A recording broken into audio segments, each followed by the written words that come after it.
Welcome back to the channel again, ladies and gentlemen. Thank you all so much for coming over. Got this video here that says Prince was about to expose these names. 3 days later, he was dead. It has been a lot that has came out that's still coming out. I don't know what to believe. I don't know what is true. But what I do know, something ain't right in this industry. You know, whether it's the music industry, Hollywood, it all connects. You guys can believe what y'all want to believe. I'm here to inform myself. I'm just trying to connect the dots here, man. Because like I said, I feel like it is all connected.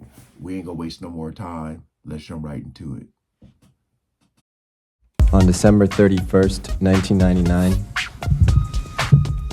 my publishing contract with Warner Chappell expired, thus emancipating the name I was given before birth, Prince, from all long-term restrictive documents. I had searched deep within my heart and spirit, and I wanted to make a change and move to a new plateau in my life, and one of the ways in which I did that was to change my name. It sort of divorced me from the past and all the hang-ups that go along with it, as it's been well chronicled in deep dispute with my record label.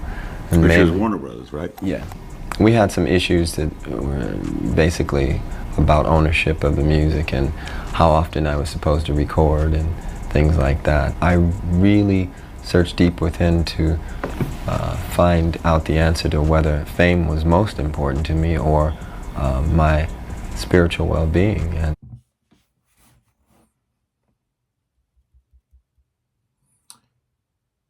that right there, what was just said, is the most important thing. I'm gonna rewind it. It was right here on the screen, but to whether fame was most important to me or my spiritual well-being. Boy, when they talk about in the industry, you can lose yourself through the fame. People want the fame and fortune until they actually get it and they see how unimportant it is. Boy, that is a bar.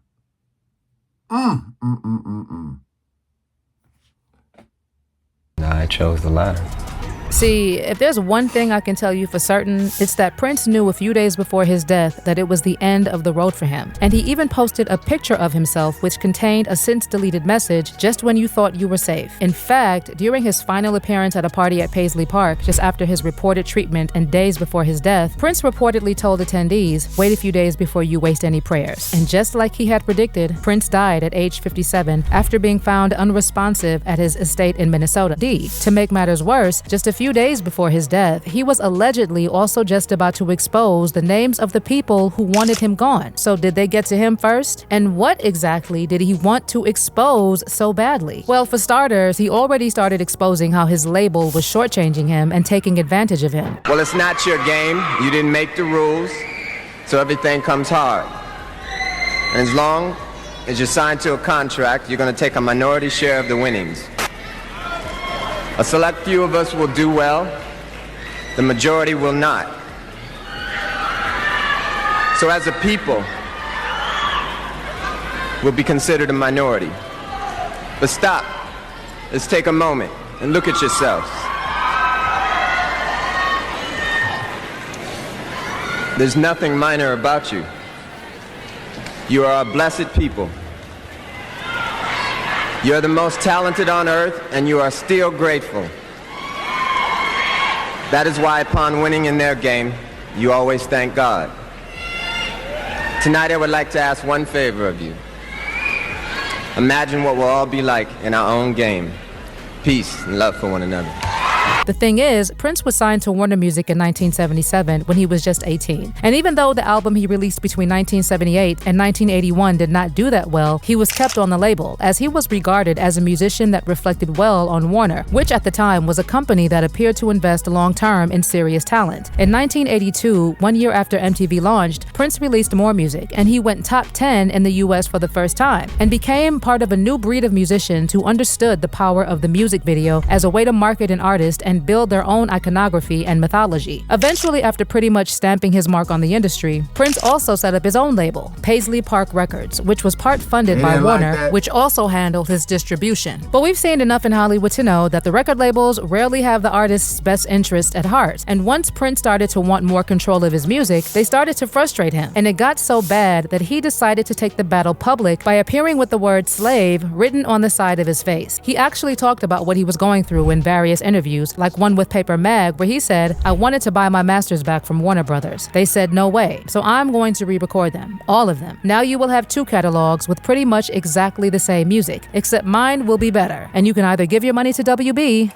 And remember, we not just recently, but it came out that Diddy is we're trying to give all these artists their masters back, like give them the rights to their music, probably hoping that they would speak good on his behalf.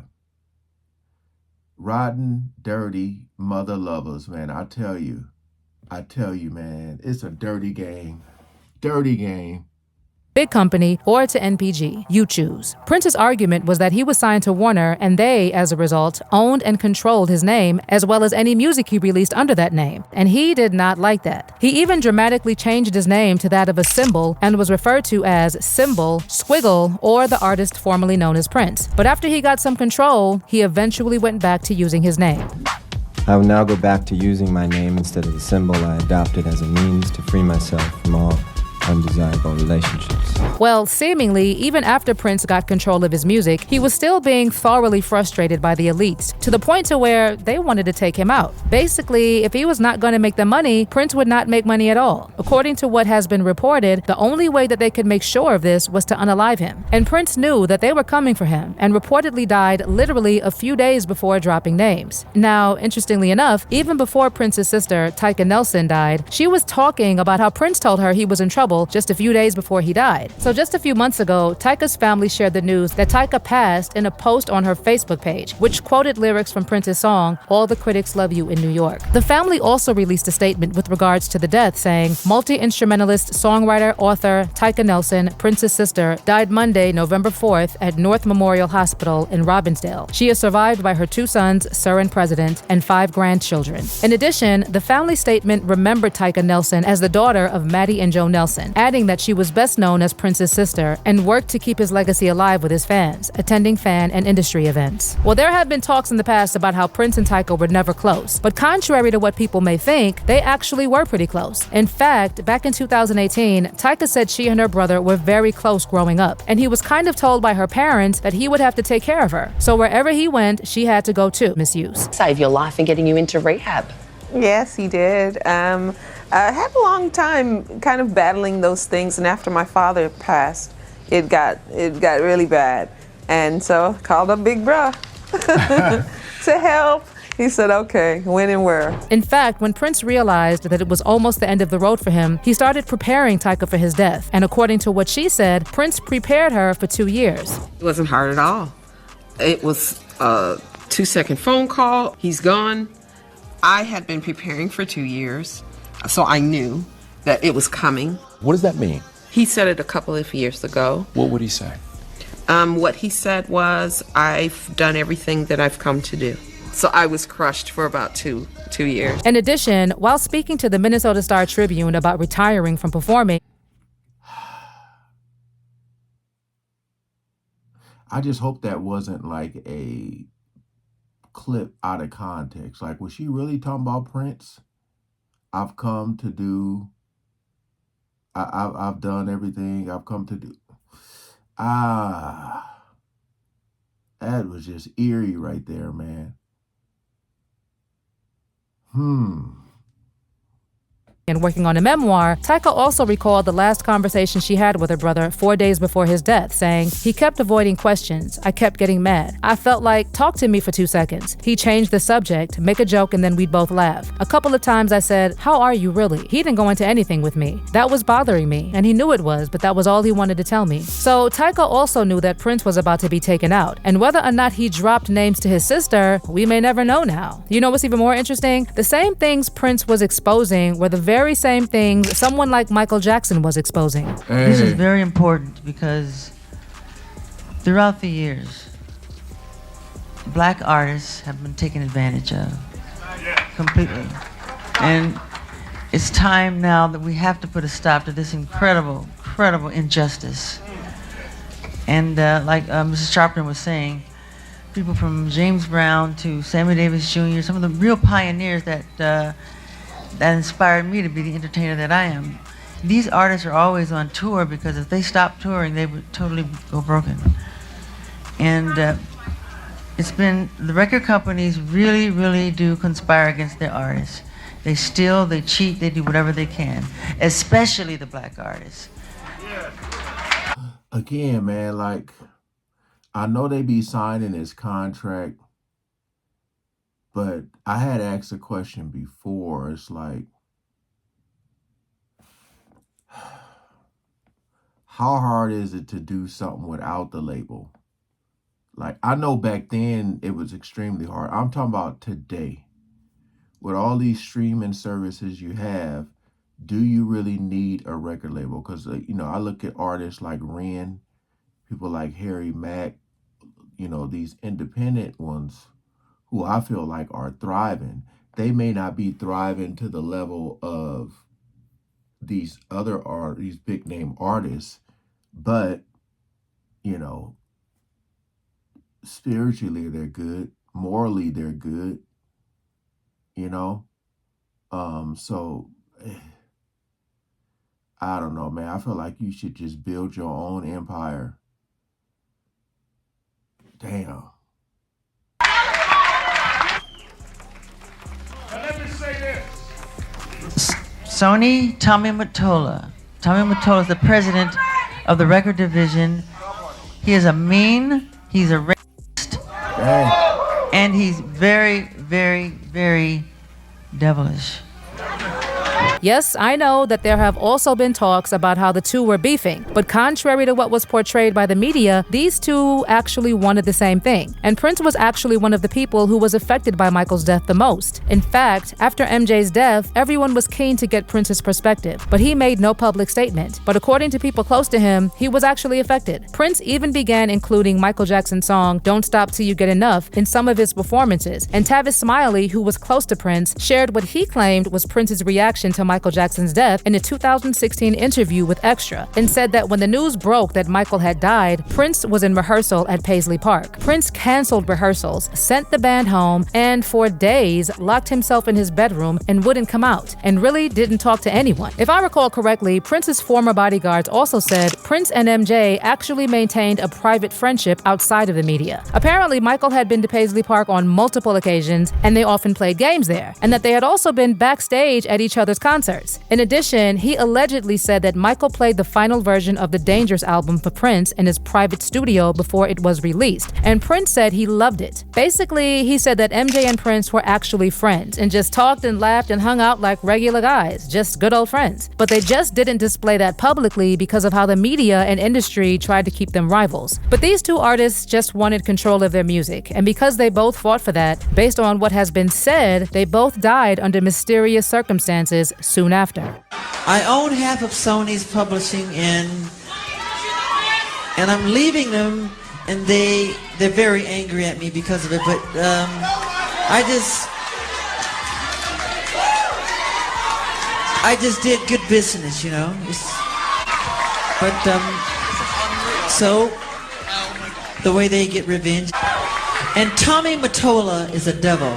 The music business runs like this. Man. You'll have a manager, you'll have an attorney, you'll have various record company people. Everybody's taking a cut of everything that you do. So when you're in the fold, when you're in the club and everybody's getting a piece of everything, your tour, your publishing, any endorsements. And when they're getting a piece of all of that, you will have hit record. The moment you step away from that and you want to, in fact, take control of your own life, your own experience, then you'll find you're not hot anymore.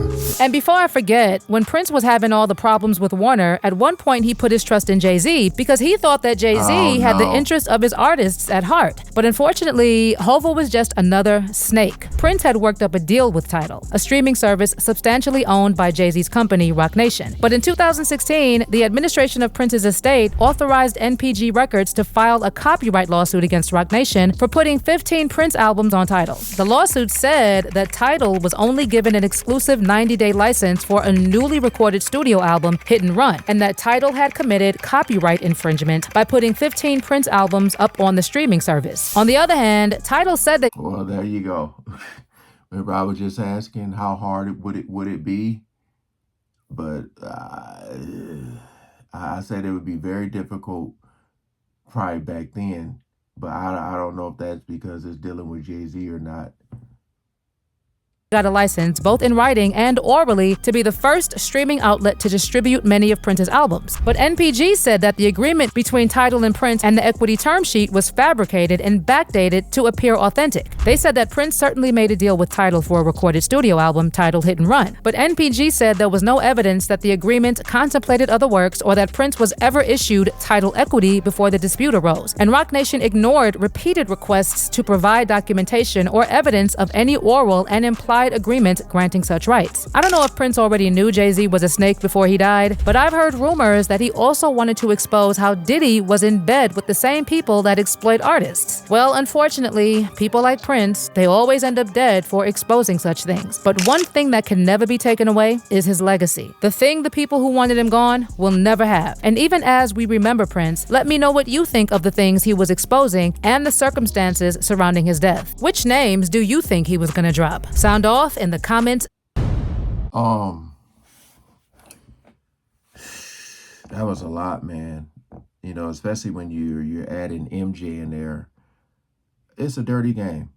At the end of the day, that's what it comes down to, man. Once they got you, they got you. And once they get you, you're gone.